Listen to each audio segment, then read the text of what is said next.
பாஜகவினுடைய அண்ணாமலையினுடைய பதவியை பறித்தது பற்றி குருமூர்த்தி அவர்களிடம் கேட்ட பொழுது அவர் என்ன சொல்றாரு அப்படின்னா, அண்ணாமலை வந்து ரொம்ப ரொம்ப வேகமா செயல்படுறாரு. அவருடைய வேகம் அப்படிங்கிறது பாஜகவுடைய வளர்ச்சிக்கு ரொம்ப கேடா இருக்குது அப்படின்னு குருமூர்த்தி சொல்றாரு. எப்படி பாக்குறீங்க? யார் ஒரு குருமூர்த்தி? முதல்ல அவரை யாருன்னு சொல்லுங்க. அதுக்கப்புறம் ஆசிரியர் அவரை எல்லாம் வச்சுக்கிட்டு இப்போ காந்தராஜ் சொல்றதெல்லாம் கேட்டுட்டு நீங்க ஆடுவீங்களா? அனாமதேய பேரொழிகளுக்கெல்லாம் பதில் சொல்லிட்டு இருக்க முடியாது. அவர் யார்? அவருக்கு தமிழ்நாட்டு அரசியலுக்கு என்ன சம்பந்தம்? ஏதோ ஒரு பெரிய ஆடிட்டர்னு கேள்விப்பட்டிருக்கு, பணக்காரர்களுக்கு ஆடிட்டர் இருக்காரு, அதை வச்சுக்கிட்டு அரசியலுக்கு வந்துடுவாரு.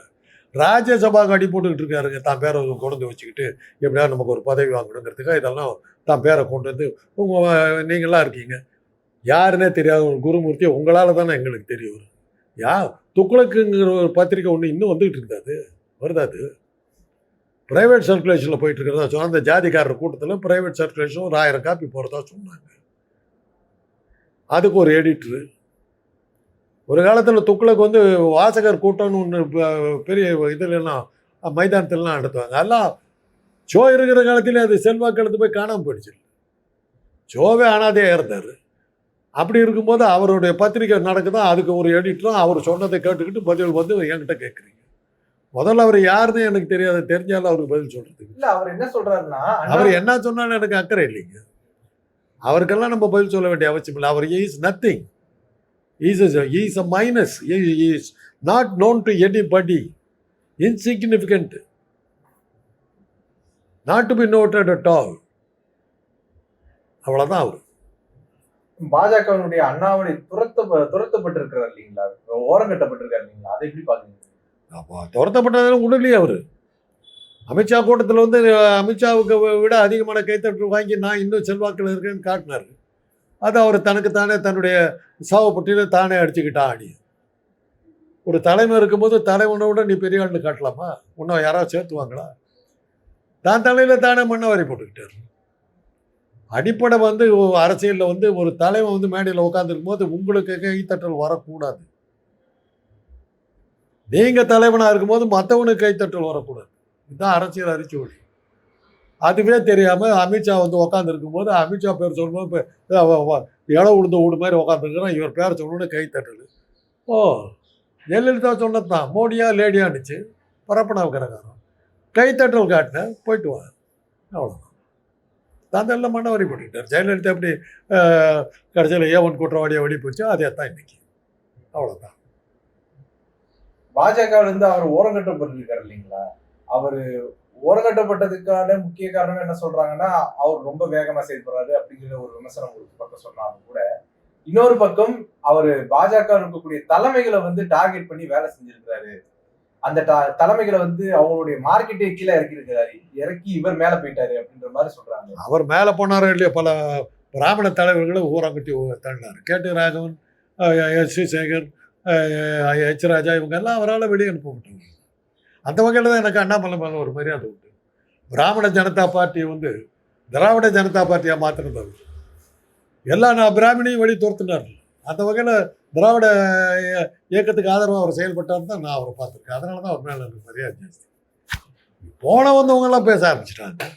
ஒரு காமெடி நடிகர், அவர் மகன், அவங்கெல்லாம் வந்து அரசியல் தலைவராக வந்து உட்காந்துட்டாங்க. அந்த அளவுக்கு தமிழ்நாட்டு அரசியல் அவ்வளோ கேவலமாக அந்த 3% அட்டகாசம் அவ்வளோ பெருசாக இருக்கு. அண்ணாமலை தான் அது போராட்டி ஒழிச்சு அவங்கள ஆளுங்களே இல்லாமல் பண்ணிவிட்டு பிராமண ஜனதா பார்ட்டியை வந்து ஜனதா பார்ட்டியை மாற்றினாங்க. அதான் அதுதான் காரணம். அவங்கெல்லாம் பார்த்தாங்க என்ன பண்ணுறது தெரியாமல் இப்போ அவரை வந்து ஓரம் கட்டினதுக்கு அப்புறம் தான் மறுபடியும் எச். ராஜா தலையை தூக்குறாரு. பார்த்தீங்கல்ல, பெரியார் தான் சொன்னார், பாம்பு வால் ஆடிக்கிட்டு இருந்தால் கூட விஷம் இருக்குதுன்னு அர்த்தம், ஜாக்கிரதைன்னார். அதுதான் 3%காரர்கள் அவ்வளோ சுலபமாக இருக்கும். கொஞ்சம் அடங்குனா கூட எந்திரிக்க இருக்கும். இன்றைக்கி தான் எச். ராஜாவெல்லாம் இப்போ வந்து ஸ்டேட்மெண்ட் விட்றாருன்னா அண்ணாமலை வெளியே போயிட்டாருங்கிற தைரியத்தை தான் விட்றாரு. இன்னைக்கு அவர் மேல ஒரு கேஸ் இருக்குது. ஒரு 82 கோடி ரூபாய் நிலத்தை வந்து அபகரிச்சுட்டாரு, நதிநீரோட இருக்கக்கூடிய நிலத்தை அபகரிச்சிருக்கிறாரு அப்படிங்கிற ஒரு வழக்கு போய்கிட்டு இருக்குது. அதனுடைய பின்னணி என்னவா இருக்கு? அதை இவங்க 3%காரன் ஏற்றி விட்றதா? அவங்க கையில் தான் இன்னைக்கு அச்சு ஊடகங்கள் இருக்கு. அவங்க என்னவெல்லாம் கிளப்பி விடுவாங்க. யார் தன்னை எதிர்த்து விடுறாங்களோ அவங்க மேலே ஒரு ஊழல் வழக்கை கொண்டு வந்துடுவாங்க. இவன் யோக்கியம் மாதிரி. இந்தியாவிலேயே முதலாக ஊழல் வழக்குகளை வந்து பதவி இழந்தவர் வந்து கோபால்சாமி ஐயங்கார். முந்திரா ஊழலில் வந்து உலக புகழ்பெற்ற முந்திரா ஊழலில் வந்து பதவியிலிருந்து டிஸ்மிஸ் செய்யப்பட்டவர் டி.டி. கிருஷ்ணமாச்சாரி. ஊழல் குற்றச்சாட்டில் நீதிமன்றத்தில் வந்து குற்றவாளியாக நிறுத்தப்பட்ட ஒரே பிரதம மந்திரி நரசிம்மராவ். ஊழல் குற்றச்சாட்டு நிரூபிக்கப்பட்டு ஏவன் குற்றவாளி என்று சொல்லி பதவி நீக்கம் செய்யப்பட்டு சிறைக்கு சென்ற ஒரே முதலமைச்சர் தமிழ்நாட்டு முதலமைச்சர் ஜெயலலிதா ஐயங்கார். இவனுக்கு மற்ற எல்லாத்தையும் ஊழல் பேர் வழின்னு சொல்லுவான். உன் ஜாதியா அதுதான், உன் பொறவியா அதுதான். இவன் ஊரை பார்த்து இது பண்ணுவான். இன்னைக்கு அண்ணாமலை மேலே இதை ஒன்று கிளப்பி விட்டுருக்காங்க. இருந்துட்டு போதுமே.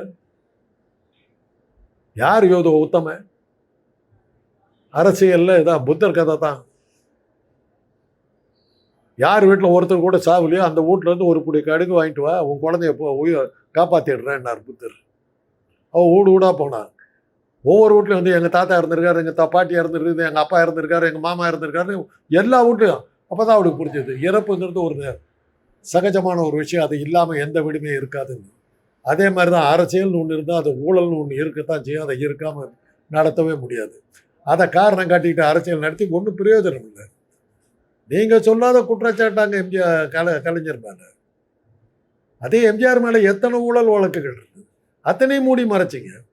என்னத்தை பெருசா ஜெயிச்சாரு? சட்டமன்றத்தில் ஜெயிச்சாரு, நாடாளுமன்றத்தில் தோத்தாரு இல்லை, ஊராட்சி தேர்தலில் தோத்தாரு இல்லை. அதை வெளியே விடலையே, மறைச்சு தான் இது பண்ண தோத்துருந்தாரு. எங்கள் அண்ணன் சட்டமன்ற தேர்தலில் நிற்கிறார் அதிமுகவில். எம்ஜிஆர் வந்து பிரச்சாரம் பண்ணிட்டு போகிறார். 240 ஓட்டு தான் ஜெயிச்சார். தெரியுமில்ல பணபர்த்தி பட்டியல் 240 ஓட்டு. கொஞ்சம் இப்படி இருந்தாங்க போயிட்டு. அதெல்லாம் வெளியில் வரலையே. அன்னைக்கு இருந்த உங்களுடைய 3% அவரை தூக்கி விட்டீங்க. கலைஞருக்கு எகேன்ஸ்டாக எல்லாம் சொன்னீங்க. சர்க்காரிய கமிஷன் வச்சு கலைஞர் ஜெயிலுக்கு போனாரா? இன்னைக்கு இந்த குற்றம் நிரூபிக்கப்பட்டுச்சா? என்ன சொல்றாங்க? விஞ்ஞான வகையில் ஊழல் செஞ்சு அந்த புத்தி இருக்குதுல்ல அவருக்கு. உனக்கு அந்த புத்தி கூட இல்லாமல் உங்க அம்மா ஐயங்கார் ஜாதியில் பிறந்த உங்க அம்மாவுக்கு அந்த புத்தி கூட இல்லை, நீ இதை ஒத்துக்கிற இல்லை. டான்ஸ் உனக்கு ஒரு அல்ப வழக்குங்க. மிஞ்சி போனால் ஒரு 20 லட்சம் ரூபாய் கேஸ். அது ஆர்எஸ் பாரதிக்கு சொந்தமான நிலம். அது அவர் தான் அந்த வழக்கை போட்டவர். அவருடைய நிலத்தை இன்னமும் அகமரிச்சு எடுத்துக்கிச்சு, கேஸ் போட்டார். அப்புறம் அவரே பார்த்தாரு 10 லட்ச ரூபா ப்ராப்பர்ட்டி எனக்கு இது பண்ணி விட்டுட்டாரு. அந்த கேஸ் தோண்டி எடுத்து போட்டது வந்து சுப்பிரமணிய சாமிங்கிற ஒரு ஐயர் தான் போட்டார். ஒரு ஐயர் தான் ஒரு ஐயங்கார ஜெயிலுக்கு தள்ளினார். உங்க 3% சொல்ற உன் புத்தி அவ்வளோதான். சூத்திரத்தை இனத்தை சேர்ந்த கலைஞர்கிட்ட உன்னால ஒன்றும் பண்ண முடியல. புரிஞ்சுக்க.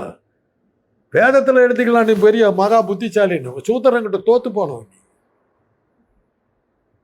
கண்ணங்கிற ஒரு சூத்திரன் யாதவன், அவங்கிட்ட தோத்து போனவன் தான் நீ.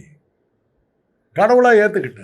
அவன் இன்னைக்கும் கிருஷ்ண பரமாத்மாங்கிற 1000 சொன்னாலும் அவன் யாதவங்கிற பிற்படுத்தப்பட்டவன் தான். அவங்கிட்ட தோத்து போனவன் தானே நீ. அவ்வளோதான். அதைத்தான் சொல்ல வர்றேன். இந்த அண்ணாமலை மேல கேஸ் நீ போட்டு என்ன பண்ணிட முடியும்? இன்னைய பெரிய யோகியனை போட்டவன். உன்னை பத்தி 1000 குற்றம் இருக்குது. புறவிய திருடர்கள்ங்கிற பேரை வாங்கினவங்க நீங்க. அதெல்லாம் சொல்லக்கூடாது, தப்பா போயிடும். பாஜகவுடைய தலைவராக நைனா நாயந்திரனை ஒரு பெற்று வச்சிருக்காங்க. அண்ணாமலை போனதுக்கு பிறகு பாஜகவோட ஒரு மிகப்பெரிய ஒரு தொய்வு ஏற்பட்டிருக்குது அப்படிங்கிற மாதிரி ஒரு பார்வை பார்க்கப்படுது. இப்ப நைனா நாகேந்திரன் வந்து அதை ஸ்கோர் பண்ணிடுவான்னு நீங்க நினைக்கிறீங்க? எங்க அகில இந்திய அளவில் அவங்களுக்கு தொய்வு ஏற்பட்டிருக்குதுங்க. ஓட் ஷோர்ன்றாருங்க மூஞ்சுக்கு முன்னாடி. மோடியால பேச முடியல. இந்திய அளவுலயே உழுந்து போயிட்டாங்க. அப்புறம் தமிழ்நாட்டில் இருக்கிற நைனா நாகேந்திரன் பிடிச்சிட்டு மாதிரி இல்லாத இல்லவே இல்லையே. தமிழ்நாட்டில் தேர்தல் வருது இல்லையா? பீகார்ல தேர்தல் வருதுங்க, அங்கேயே அடி வாங்கிட்டு உட்காந்துட்டு இருக்காங்க. தமிழ்நாட்டு தேர்தல் வருஷம் கடைசியில் வருது. இப்போ வரப்போற தேர்தலையும் பேந்த முழிக்கிறாங்க. கருவாட்டை பறி கொடுத்த பாப்பாத்தி மாதிரி பேய் மாதிரி முடிச்சுட்டு உட்காந்துருக்காங்க. மோடியால் பதில் சொல்ல முடியும். மோடியை அமித்ஷாவே அம்மி காத்துல பறக்கிற அம்மி மாதிரி ஆகிட்டு அது ஆடி காத்துல பறக்கிற அம்மி மாதிரி ஆகிட்டாரு. அவரே தடுமாறும் போது நைனா நாகேந்திரன் பிடிச்சி வம்பு பண்ணுறீங்க. அடிக்கிற காத்துல அம்மி குழவையெல்லாம் காத்துல பறக்குது. நைனா நாகேந்திரன் ஏமாத்துறோம். நைனா நாகேந்திரன் ஒரு பக்கம் வந்து எடப்பாடி பழனிசாமிக்கு ஆதரவான ஒரு நிலைப்பாடை எடுத்து பண்ணிக்கிட்டு இருக்கிறாரு. அண்ணாமலை வந்து பாத்தீங்கன்னா டிடிவி தினகரனுக்கு ஆதரவான ஒரு நிலைப்பாடு இருக்கிறாரு. அப்படிங்கிறப்ப ஏன் இப்படி ஒரு முரண்பாடான ஒரு இடத்துல எப்பவுமே ஒரு ஜாக்கிரதையா இருந்துக்கணுங்க. ஒரு கட்சியை புழக்கிறோம், ஒருவேளை நம்ம கணக்கு தப்பாக போய் செங்கோட்டையன் நம்ம எதிர்பார்த்த அளவுக்கு வராமல் போயிட்டாருன்னா இந்த ஆள் நம்ம மறுபடியும் ஒரு ஸ்டாண்ட் பையை வச்சுக்கணும். அதுக்கு தான் ஒரு செட் அந்த பக்கமும் ஒரு செட் ரெண்டு அணியாக வச்சுக்கிறது. இதுதாங்க அரசியல். ஒரு ஸ்டாண்ட் பை ஒன்று வச்சுக்கணும். ஒருவேளை நம்ம போட்ட கணக்கு சரியாக வராமல் செங்கோட்டையன் நம்ம எதிர்பார்த்த இப்போ விஜய் கிட்ட அப்படி தான் பண்ணாங்க, இந்த ரஜினி கிட்ட பண்ணாங்க, எல்லாம் காலவாரி போட்டு போயிட்டாங்க. குருமூர்த்தி அப்படி தானே கொண்டு வந்தாங்க. நீங்கள் சொல்கிற குருமூர்த்தி வந்து ரஜினி நான் கிழித்த கோட்டை தாண்ட மாட்டான்னு சொல்லி தான் அவர் ஏமாற்றி விட்டு உள்ளே போனார். நீ யாருன்னாரு ரஜினி? அன்னைக்கு விழுந்த ஆசாமி தானே, அதுக்கப்புறம் போன ஆசாமி தான் இப்போ திருப்பி கேட்டார். அவர் கேட்கல, ரஜினி வருவார் அப்படின்னு இருந்தார். ரஜினி பதிலே சொல்லலை, சட்டையே பண்ணல. அப்போ தான் தெரியுது ரஜினி ஒரு பார்த்துருக்காரு நம்மளாட்டம், மற்றபடி அவரால் ஒன்றும் செய்ய முடியும் அப்படிங்கிறது தெரிஞ்சு போச்சு. அன்னைக்கு கை விட்டாங்க அவர்.